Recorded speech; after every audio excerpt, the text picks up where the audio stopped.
Hello, good morning students. Let's start with the Unit 2, Chapter number 2. અત્યારે આપણે unit 2 ચલાવીએ છીએ FBOની અંદર ફોર્મ્સ ઓફ બિઝનેસ ઓર્ગેનાઇઝેશન સબ્જેક્ટની અંદર. અત્યારે આપણું યુનિટ 2 ચાલે છે. Unit 2 I said unit 2 consists of two chapters. First one that is the partnership, sole proprietorship, and the second one is the partnership.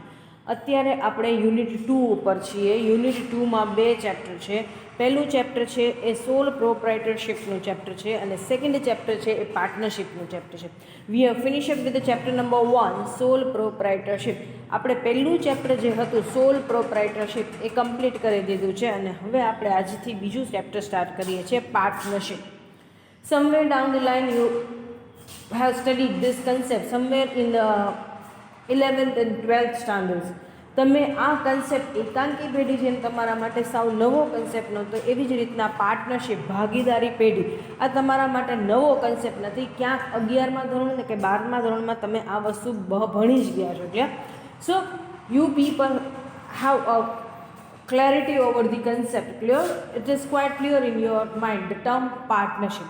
ભાગીદારી પેઢી એ શબ્દ તમારા મગજમાં ઘણા અંશે ક્લિયર છે. ક્લિયર? સો આ સોલ પ્રોપરાઇટર જેટલું નાનું ચેપ્ટર નથી. જેમ એકાંકી પેઢીમાં 3 જ વસ્તુ આપણે ભણ્યા. ક્લિયર? કેરેક્ટરિસ્ટિક્સ, એડવાન્ટેજીસ અને ડિસએડવાન્ટેજીસ. ક્લિયર? તો એવી જ રીતના ભાગીદારી પેઢીની અંદર તમારે લોકોએ ભણવાનું રહેશે. First introduction, definition and the characteristics of partnership firm, advantages of partnership firm, disadvantages of a partnership firm, registrations of a partnership firm, partnership did, types of partner, types of partnership અને તમારે છેલ્લે ભણવાનું રહેશે ડિઝોલ્યુશન of પાર્ટનરશિપ્સ. Clear? ડિઝોલ્યુશન એટલે વિસર્જન. સો આની અંદર ભાગીદારી પેઢી ચેપ્ટર છે એની અંદર તમારે કેટલી વસ્તુ ભણવાની રહેશે કે ભાઈ ભાગીદારી પેઢીની લાક્ષણિકતા શું છે, એના લાભ શું છે, એના ગેરલાભ શું છે, એની સ્થાપના નોંધણી કેવી રીતના થાય છે, પાર્ટનરશિપ ડીડ ભાગીદારી પેઢીનું કરારનામું એના વિશે ભણવાનું રહેશે, ભાગીદાર નો પ્રકાર અને ભાગીદારી પેઢીનો પ્રકાર અને લાસ્ટ છે ભાગીદારી પેઢીનું વિસર્જન, ડિઝોલ્યુશન એટલે કે વિસર્જન. Clear? So let's start with the partnership firm. આ ચાલો આપણે બીજા નંબરના ચેપ્ટરથી સ્ટાર્ટ કરીએ છીએ ભાગીદારી પેઢી. હવે શું કહે છે તે કહે કે ભાઈ સૌથી પહેલું smallest and the oldest first form of the business organization કયું હતું? પહેલો ધંધાનો પ્રકાર કયો આવ્યો હતો અસ્તિત્વમાં? એકાંકી પેઢી. એની અંદર આપણે જોઈ લીધું a single person basically manage the business. Single person required to take all the decisions related to the business. Single person required to manage all the business activity. Single person is responsible for a capital contribution. એકાંકી પેઢીની અંદર આપણે આ બખૂબી વસ્તુ જોઈ લીધી કે એક જ વ્યક્તિ ધંધો ચલાવે છે, એક જ વ્યક્તિ ધંધાને મૂડી પૂરી પાડે છે. ધંધાના કોઈ પણ નિર્ણય લેવા છે તો એક જ વ્યક્તિને લેવાના છે. ધંધાની અંદર નફા નુકસાન જાય તો એ જે તે વ્યક્તિનું જ રહેશે. એક જ વ્યક્તિ ધંધાના તમામ નિર્ણયો લેશે. સો એક વ્યક્તિ દ્વારા જ આખો ધંધો ચાલે છે. સો આ બધી પ્રોબ્લેમ શું હતી? સોલ પ્રોપ્રાઇટરશિપની કે એક જ વ્યક્તિ ઉપર એનો બિઝનેસ ડિપેન્ડ હતો, એક જ વ્યક્તિ ઉપર ધંધાનું અસ્તિત્વ નિર્ભર હતું. ક્લિયર? સો અહીંયા શું કહે છે? To overcome this particular limitation of a sole proprietorship partnership form of the business organization came into an existence. એટલે કે ઓવરકમ ધીસ લિમિટેશન એનો મતલબ શું છે કે એકાંકી પેઢીની આ જે બધી લિમિટેશન્સ હતી, મર્યાદાઓ હતી, એ મર્યાદાઓને દૂર કરતું નવો ધંધાનો પ્રકાર અસ્તિત્વમાં આવ્યો જેને ભાગીદારી પેઢીના નામથી ઓળખવામાં આવે છે. એટલે કે પાર્ટનરશિપની અંદર શું છે? The name it self suggest partner એટલે ભાગીદાર. ભાગીદાર એટલે કેટલા લોકો હશે? ઓછામાં ઓછા 2 કે 2 થી વધારે લોકો હશે. કેમ? ભાગીદારની વાત આવી. ભાગીદાર એટલે કે પાર્ટનર જે સાથે ભાગ પાડે છે એ. તો ઓછામાં ઓછા કેટલા જણા હશે તો ભાગ પડશે? 2 જણા. ક્લિયર? સો ભાગીદારી પેઢી એનો મતલબ શું થાય તે કહે કે ભાઈ પાર્ટનરશિપ ફર્મની અંદર મિનિમમ 2 ઓર મોર member come together, work together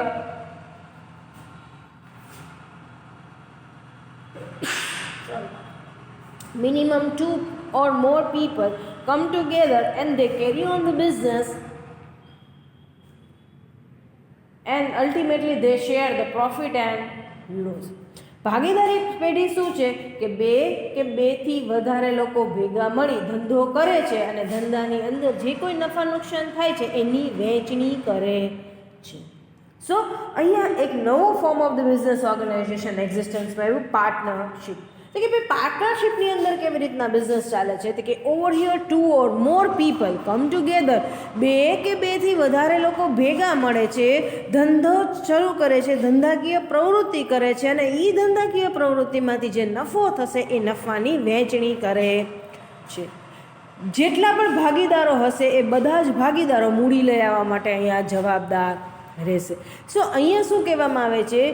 જે બધા લોકો ભેગા મળી અને પેઢી શરૂ કરે છે એ પેઢીને કહેવાય છે પાર્ટનરશિપ ફર્મ, ભાગીદારી પેઢી. બધા ભાગીદારો ભેગા મળી અને જે પેઢી શરૂ કરવામાં આવે છે એને કહેવાય છે ભાગીદારી પેઢી, અને જે વ્યક્તિઓ જોડાય છે એને કહેવામાં આવે છે ભાગીદાર. Clear? The person who gets associated with the one another to carry on the business activity, that person are known as partners and the firm is known as partnership firm. ભાગીદારી પેઢી અને ભાગીદારની વાત અહીંયા કરી. તો કે ભાગીદારી પેઢીમાં લાભ શું છે? which you will not find in a sole proprietorship. ભાગીદારી પેઢીના એવા કયા લાભો છે કે જે ક્યાંક આપણને એકાંકી પેઢીમાં જોવા મળતા નથી? તો કે ભાઈ more number of the people are there, so they can bring a good amount of capital as compared to the sole proprietorship. એકાંકી પેઢીના કમ્પેરિઝનમાં અહીંયા વધારે ભાગીદારો, વધારે લોકો જોડાય છે એટલે મૂડીનું પ્રમાણ વધારે છે. ભાગીદારી પેઢીમાં એકાંકી પેઢીની કમ્પેરિઝનમાં વધારે મૂડી ઊભી કરી શકાય છે. પહેલી વસ્તુ. બીજું શું કહે છે? Sharing of the risk and responsibility. જોખમ અને જવાબદારીની વહેંચણી અહીંયા થાય છે, કારણ કે એક જ વ્યક્તિ ધંધો ચલાવતો નથી, એક જ વ્યક્તિ માલિક નથી. સો કાલ સવારે ધંધાની અંદર જો કોઈ જોખમ લેવાની વાત આવે કે કોઈ નુકસાન થાય છે તો અહીંયા એક વ્યક્તિ નહીં પણ તમામ ભાગીદારો છે અહીંયા જોખમની વહેંચણી કરશે. સો વ્યક્તિગત જોખમ કેવું આવશે? ઓછું આવશે. ક્લિયર? શું કહે છે કે ભાઈ ભાગીદારી પેઢી શું છે? તો કે it is an association of people. એસોસિએશનનો મતલબ છે જૂથ. Well known to each other, એકબીજાને ઓળખતા હશે સારી રીતના. અજાણ્યા લોકો થોડા ભાગીદાર બનશે, એ લોકો ઓળખે છે એ લોકો જ ભાગીદાર બનશે. Where the partners agree to conduct. Agree એટલે સહમત થવું, કન્ડક્ટ એટલે કોઈ બિઝનેસ કરવો. એટલે agree to conduct a particular lawful business activity. કોઈ કાયદેસરની ધંધાકીય પ્રવૃત્તિ હાથ ધરવા માટે લોકો અહીંયા ભેગા થાય છે. ક્લિયર? અને કયા હેતુથી? With the object of sharing the profit and losses arising out of business. જો નફો થશે તો પણ બધા ભાગીદારો વચ્ચે શેર થશે, નુકસાન થશે તો પણ બધા ભાગીદારો એની વહેંચણી કરશે.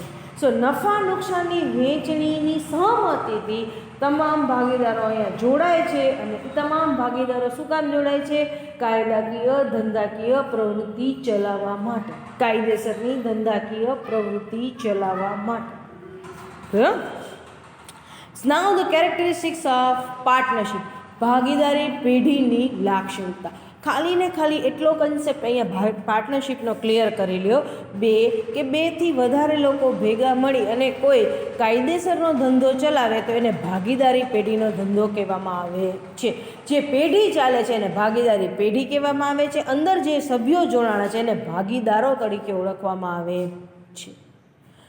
Each and every partner is responsible to contribute a capital. દરેક ભાગીદાર મૂડી ફાળવવા માટે જવાબદાર રહેશે. And if there is a profit and loss, then each partner is required to share the profit and loss. અહીંયા ભાગીદારી પેઢીમાં નફો થાય કે નુકસાન થાય, બધાની વહેંચણી ભાગીદારો વચ્ચે થાય છે. ભાગીદારી પેઢી શું કામ શરૂ કરવામાં આવી છે? તો કે એકાંકી પેઢીની જે મર્યાદા હતી કે એક જ વ્યક્તિ ધંધો ચલાવે, એક જ વ્યક્તિ ધંધો છે એમાં મૂડી પૂરી પાડે, એક જ વ્યક્તિ ધંધાકીય નિર્ણય લે, એટલે ધંધો સરખી રીતના ચલાવી શકાતો નહોતો, થોડો મોટા પાયે મધ્યમ પાયે ચલાવી શકાતો નહોતો. એટલે ધંધાને વ્યવસ્થિત રીતના ચલાવી શકાય, વ્યવસ્થિત મૂડી ઊભી કરી શકાય, એટલે અહીંયા માલિકો વધાર્યા, ભાગીદારો વધાર્યા, એટલે સોલ પ્રોપ્રાઇટરશિપની જે મર્યાદાઓ છે એ મર્યાદાઓ દૂર કરતો બીજો ધંધાનો નવો પ્રકાર અસ્તિત્વમાં આવ્યો, એને આપણે કહીએ છીએ ભાગીદારી પેઢી, partnership firm. Concept clear? So next આપણે એની જોઈએ છે કેરેક્ટરિસ્ટિક્સ ઓફ પાર્ટનરશિપ, ભાગીદારી પેઢીની લાક્ષણિકતાઓ. ક્લિયર? શું કહે છે પાર્ટનરશિપની અંદર? તો કે based on the contract or an agreement. કોન્ટ્રાક્ટનો મતલબ છે કરાર. ભાગીદારી પેઢી કરાર ઉપર થાય છે. તો અહીંયા શું કહે છે કે partnership is based on the mutual agreement and contract. ભાગીદારી પેઢી એ વ્યક્તિગત રીતના કરારી છે ઓર અહીંયા એક મ્યુચ્યુઅલ અન્ડરસ્ટેન્ડિંગથી પરસ્પર સહમતિથી ભાગીદારી પેઢીની શરૂઆત કરવામાં આવે છે. બધા ભાગીદારો એક સહમત થશે, એકમત થશે ત્યારે ભાગીદારી પેઢીની શરૂઆત કરવામાં આવે છે. સો ભાગીદારી પેઢીની અંદર જ્યારે પણ ભાગીદારી પેઢીની શરૂઆત કરવામાં આવે છે, it must be based on the contract, અને contract can be the oral or written. ભાગીદારી પેઢીની શરૂઆત શેના દ્વારા કરવામાં આવે છે? ભાગીદારી પેઢીના કરારનામાથી કરવામાં આવે છે. આ કરારનામું લેખિત પણ હોઈ શકે, મૌખિક પણ હોઈ શકે. So partnership contract can be a written or the oral, but the written contract is always advisable. ભાગીદારી પેઢીનું કરારનામું લેખિત પણ હોઈ શકે, મૌખિક પણ હોઈ શકે, પણ લેખિત છે એ વધારે સલાહભર્યું છે. સો if there would be the return form of agreement or a partnership contract, then it is known as partnership deed. લેખિત ભાગીદારી પેઢીનું કરારનામું છે એ અહીંયા સલાહભર્યું છે અને લેખિતમાં છે એકને આપણે કહીએ છીએ ભાગીદારી પેઢીનું કરારનામું. This particular document is the most important for the partnership firm. ભાગીદારી પેઢીનું કરારનામું છે એ ભાગીદારી પેઢી માટે ખૂબ અગત્યનું અને મહત્ત્વનું પત્રક ગણવામાં આવે છે. If there would be any problems in the partnership firm, they will take the decisions based on the partnership deed, or they sort out the problem according to the provision of partnership deed. ભાગીદારી પેઢીમાં કોઈ પણ પ્રકારનો પ્રશ્ન ઉદ્ભવે, કોઈ પણ પ્રકારની સમસ્યા આવે તો સમસ્યાનું સમાધાન કોની જોગવાઈના આધારે લેશે? ભાગીદારી પેઢીના કરારનામાની અંદર જે મુજબની જોગવાઈઓ છે એ જોગવાઈને આધીન ભાગીદારોએ નિર્ણય લેવો પડશે. So written contract is always advisable. ભાગીદારો વચ્ચે લેખિતમાં કરારનામું હોય એ ઓલવેઝ સલાહભર્યું છે. સો ભાગીદારી પેઢીની સ્થાપના કોના આધારે કરવામાં આવે છે? લેખિત કરારનામાના આધારે. ક્લિયર? લોફુલ બિઝનેસ. લોફુલ એટલે કે કાયદેસરનો, બિઝનેસ એટલે ધંધો. If you wish to start a partnership firm, then each partner is required to carry out the lawful business activity. ભાગીદારી પેઢીની સ્થાપના કરવી છે તો બધા ભાગીદાર કેવી પ્રવૃત્તિ હાથ ધરી શકશે? ધંધાકીય, કાયદેસરની ધંધાકીય પ્રવૃત્તિ. Clear? If you form a partnership firm for carry on the illegal business activity, it is not considered as a valid partnership firm. તમે કોઈ પણ પ્રકારની ભાગીદારી પેઢીની શરૂઆત કરી છે પણ એ ભાગીદારી પેઢી ચલાવવા પાછળનો હેતુ જે તમારો છે એ હેતુ અહીંયા કેવો છે? ગેરકાયદેસરની પ્રવૃત્તિ હાથ ધરવા માટે. સે ફોર એક્ઝામ્પલ સ્મગલિંગ કરવું. 3 પાર્ટનર્સ ભેગા થઈ અને એ લોકો સ્મગલિંગ કરે છે. It is not considered as a partnership firm. આને ભાગીદારી પેઢીનું સ્થાન મળશે નહીં, સ્ટેટસ મળશે નહીં, કારણ કે બિઝનેસ એક્ટિવિટી કેવી કરે છે? અનલોફુલ, ગેરકાયદેસર. સો યાદ રાખવાનું, ભાગીદારી પેઢીની સ્થાપના શેના માટે થશે? કાયદેસરની ધંધાકીય પ્રવૃત્તિ હાથ ધરવા માટે. ક્લિયર? Sharing of profit. અહીંયા શું કહે છે કે in a partnership firm, if the profit would be there, then each partner is required to share the profit in accordance with the capital contribution, or in the absence of any ratio or in the absence of any provisions in the partnership deed, partners required to share the profit in an equal ratio. અહીંયા શું કહે છે? Sharing of profit, નફાની વહેંચણી. ભાગીદારી પેઢીની અંદર નફા નુકસાનની વહેંચણી કોના આધારે કરવામાં આવે છે? જે ભાગમાં મૂડી લઈ આવવામાં આવે છે, જે પ્રમાણમાં મૂડી લઈ આવવામાં આવે છે એ પ્રમાણમાં વહેંચણી કરવામાં આવે, નફા નુકસાનની વહેંચણી કરવામાં આવે છે મૂડીના ભાગમાં. પણ જો ભાગીદારી પેઢીના કરારનામાની અંદર કોઈ જોગવાઈ નફા નુકસાનની વહેંચણીને રિલેટેડ નથી, તો આવા કેસની અંદર નફા નુકસાનની વહેંચણી, નફાની વહેંચણી શેના આધીન કરવામાં આવશે? In equal proportion, same ratio, equal પ્રપોર્શનમાં, એટલે કે બધા ભાગીદારો વચ્ચે સરખા ભાગમાં નફા નુકસાનની વહેંચણી કરવામાં આવશે. એટલી વસ્તુ યાદ રાખવાની રહેશે કે જો ભાગીદારી પેઢી કરારનામામાં લખેલું હશે કે મૂડીના ભાગમાં નફા નુકસાનની વહેંચણી કરવી, તો જે ભાગીદાર જેટલી મૂડી લઈ આવ્યો હશે એના પ્રમાણમાં નફા નુકસાનની વહેંચણી કરવામાં આવશે, નેતર સરખા ભાગે કરવામાં આવશે. Controlled by all partners. All partners have a right to participate into the management activity. All the partners has a right to say, except the sleeping partner and the dormant partner. તમામ ભાગીદારો છે એ તમામ ભાગીદારોએ નિર્ણયમાં ભાગ લેવા માટે અધિકાર ધરાવે છે. કાલ સવારે મેનેજમેન્ટ સંચાલનની અંદર તમામ ભાગીદારો સરખો ભાગ ભજવે છે. જો નિષ્ક્રિય ભાગીદાર હોય તો વાત અલગ છે, છતાં પણ ધંધાકીય પ્રોબ્લેમ હોય કે ધંધાકીય નિર્ણય લેવાના છે તો નિષ્ક્રિય ભાગીદારને પણ હક મળે છે ધંધાકીય નિર્ણયમાં એનો પોતાનો મત આપવાનો. Clear? So controlled by all the partners. Each partner has a right to gives opinion, right to take a participation into the management process. દરેક ભાગીદાર છે એ દરેક ભાગીદારને નિર્ણય શક્તિ છે, એટલે નિર્ણયની અંદર ભાગ લેવાનો અધિકાર છે. તો બધા ભાગીદારો ભેગા મળી અને ભાગીદારી પેઢી ચલાવશે. અનલિમિટેડ લાયબિલિટી, અમર્યાદિત જવાબદારી. ભાગીદારી પેઢીની અંદર જવાબદારીનું પ્રમાણ કેવું છે? અમર્યાદિત છે. So their personal assets are even liable for the repayment of the dues of the business.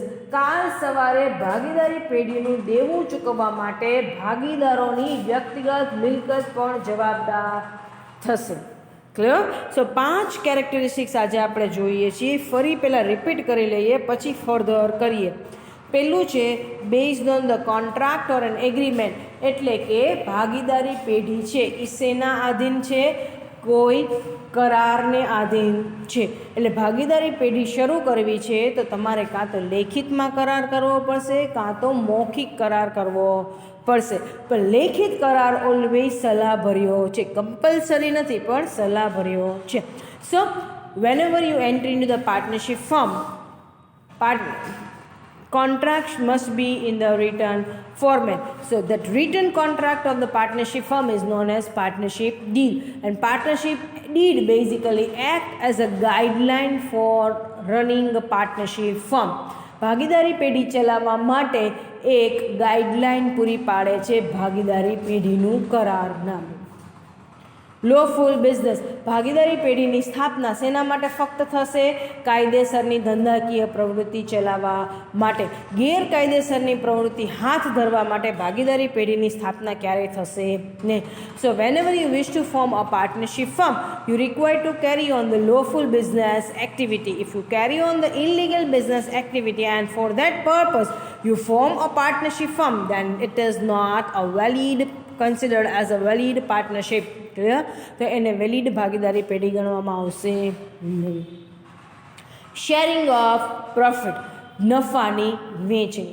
Clear? So in a partnership firm each partners required to share the profit in accordance with the ratio of the capital contribution. જેટલા ભાગમાં મૂડી લઈ આવ્યા છો એ ભાગમાં તમને નફાની વહેંચણી કરવામાં આવે છે, એ પ્રમાણમાં તમને નફાની વહેંચણી કરવામાં આવે છે. રેશિયો એટલે પ્રમાણ, ભાગ 1:2 કરો છો ને, એટલે જેટલા ભાગીદાર જેટલી મૂડી લઈ આવ્યા છે એ મૂડીના પ્રમાણમાં નફાની વહેંચણી કરવામાં આવે છે.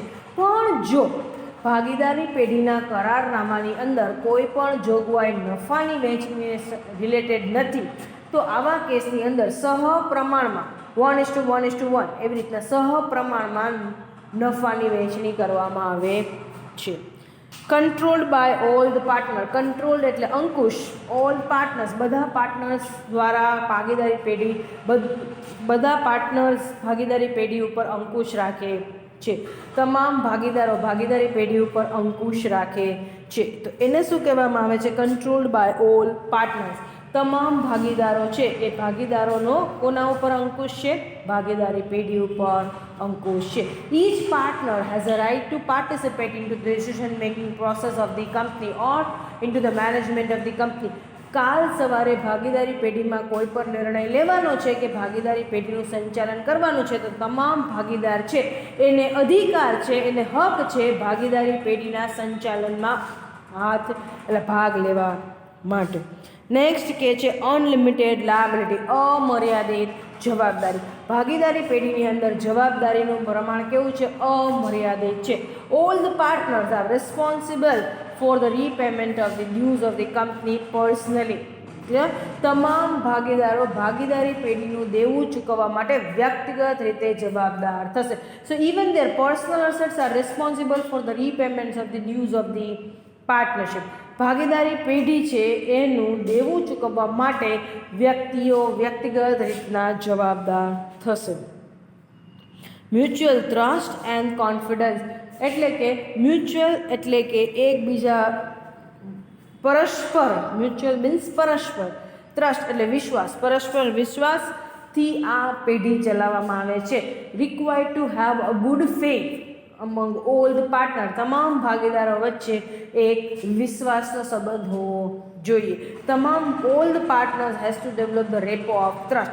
એક અહીંયા વિશ્વાસ ઊભો કરવાનો છે, એકબીજાને પ્રામાણિક થઈ અને ચાલવાનું છે. અને success of the partnership is basically depends on the mutual trust and confidence. So અહીંયા શું કરવાનું છે કે એવી આશા રાખવાની છે કે દરેક ભાગીદાર છે એ પ્રામાણિક રહે અને એકબીજાને વિશ્વાસુ રહે. ક્લિયર? અને જે કોઈ ધંધાના સિક્રેટ છે એ બધા સિક્રેટ્સ મેન્ટેન કરે. Clear? Restriction on the transfer of interest. રિસ્ટ્રિક્શન્સનો મતલબ છે નિયંત્રણ, અને ટ્રાન્સફર ઓફ ઇન્ટરેસ્ટ એટલે કે અહીંયા શું કહેવામાં આવે છે કે ભાઈ